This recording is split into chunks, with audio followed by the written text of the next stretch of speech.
Hello guys, welcome back to my channel MDK tarot. അപ്പം നമുക്കിന്ന് ഒരു ആറ് കാർഡ് സ്പ്രെഡ് എടുത്തിട്ട് യൂണിവേഴ്സ് ആ വ്യക്തി ഇനിയും തിരിച്ചു വരുമോ എന്ന് നോക്കാം. യൂണിവേഴ്സ് എന്താ പറയുന്നതെന്ന് നോക്കാം. നമുക്കൊരു ആറ് കാർഡ് എടുക്കാം. എന്താണ് യൂണിവേഴ്സ് പറയുന്നതെന്ന് നോക്കാം.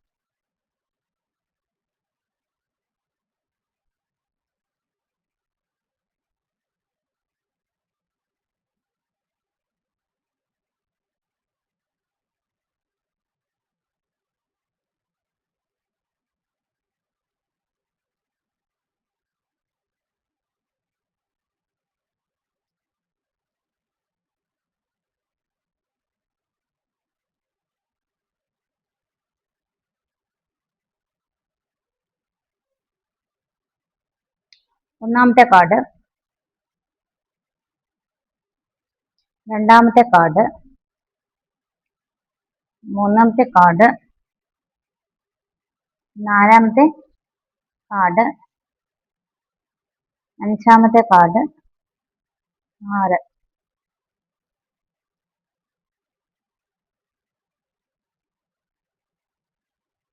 ആദ്യത്തെ കാർഡ് വന്നത് 2 ഓഫ് വാൻസിന്റെ എനർജിയാണ്. 2 ഓഫ് വാൻസിന്റെ എനർജി പറയുന്നത്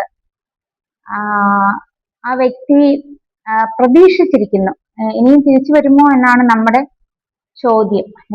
കോണ്ടാക്ട് സിറ്റുവേഷനിൽ പോയിട്ടുള്ള വ്യക്തി ഇനി തിരിച്ചു വരുമോ എന്നാണ് നമ്മുടെ ചോദ്യം. അപ്പൊ ആ വ്യക്തിക്ക് വരാൻ ആശയുണ്ട്. 2 ഓഫ് വാൻസ് പറയുന്നത് ഒരു തിരികെ വരവിനെ എക്സ്പെക്ട് ചെയ്തുകൊണ്ടാണ് ആ വ്യക്തി ഇരിക്കുന്നത്. എങ്ങനെയെങ്കിലും തിരിച്ചു വരണം എന്നുള്ളൊരു ആശയമായിട്ടാണ് ആ വ്യക്തി ഊണിലും ഉറക്കത്തിലും ഒക്കെ ചിന്തിക്കുന്നുണ്ടെന്നാണ് ഈ കാർഡ് നമുക്ക് പറഞ്ഞു തരുന്നത്. രണ്ടാമത്തെ കാർഡ് ടെമ്പറൻസ് പറഞ്ഞു തരുന്നത് ഇമോഷണലി ഇപ്പൊ ബാലൻസ് ചെയ്യുകയാണ്.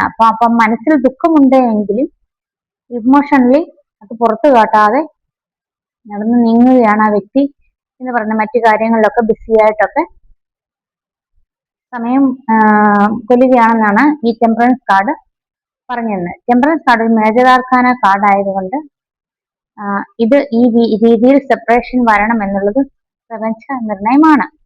നെക്സ്റ്റ് 5 ഓഫ് വാൻസിന്റെ എനർജിയാണ്. 5 ഓഫ് വാൻസിന്റെ എനർജി എന്ന് പറഞ്ഞാൽ ആ വ്യക്തി ഇത് ചെയ്താൽ നല്ലതായിരിക്കുമോ, അത് ചെയ്താൽ നല്ലതായിരിക്കുമോ, അങ്ങനെ പലവിധ ചിന്തകളാൽ മൂടിപ്പെട്ടതായിട്ട് കാണപ്പെടുന്നു. അപ്പം എങ്ങനെ ഞാൻ പ്രവർത്തിച്ചാൽ ഇത് സക്സസ് ആയിട്ട് മുന്നോട്ട് കൊണ്ടുപോകാൻ പറ്റും, ഇങ്ങനെയൊക്കെ ഓരോ ചിന്തകൾ ആ വ്യക്തിയെ വല്ലാതെ അലട്ടുന്നതായിട്ട് ഈ കാർഡ് നമുക്ക് പറഞ്ഞു തരുന്നുണ്ട്. അപ്പം നാലാമത്തെ കാർഡായ 6 ഓഫ് പെന്റക്കിൾസിന്റെ എനർജി തരുന്നത് ആ വ്യക്തിക്ക് ഒത്തിരി സാമ്പത്തിക ബാധ്യതകൾ ഉള്ളതായിട്ട് നമുക്ക് കാണിച്ചു തരുന്നു. ഇപ്പം സാമ്പത്തിക ബാധ്യത ഉണ്ടായിട്ടായിരിക്കുമല്ലോ ആ വ്യക്തി ജോലി ചെയ്യുന്നതും ഒത്തിരി പണം സമ്പാദിക്കണം എന്ന ഒരു മോട്ടീവിലോട്ട് പോയതിന്റെ കാര്യം. അപ്പം അവിടെ നിന്ന് ജോലി ചെയ്തെങ്കിൽ മാത്രമേ ആ വ്യക്തിക്ക് സാമ്പത്തിക ബാധ്യതകളൊക്കെ ഒന്ന് തീർക്കാൻ പറ്റുള്ളൂ എന്നാണ് കാണിക്കുന്നത്. അപ്പം ഒരു സൈഡിൽ സാമ്പത്തികമായ ബാധ്യതകളും ഒരു സൈഡിൽ ലൈഫും ആയപ്പോൾ രണ്ടും കൂടെ ബാലൻസ് ചെയ്ത് കൊണ്ടുപോകാൻ ആ വ്യക്തിക്ക് പറ്റുന്നില്ല. പക്ഷെ ഒൻപതാമത്തെ കാർഡായ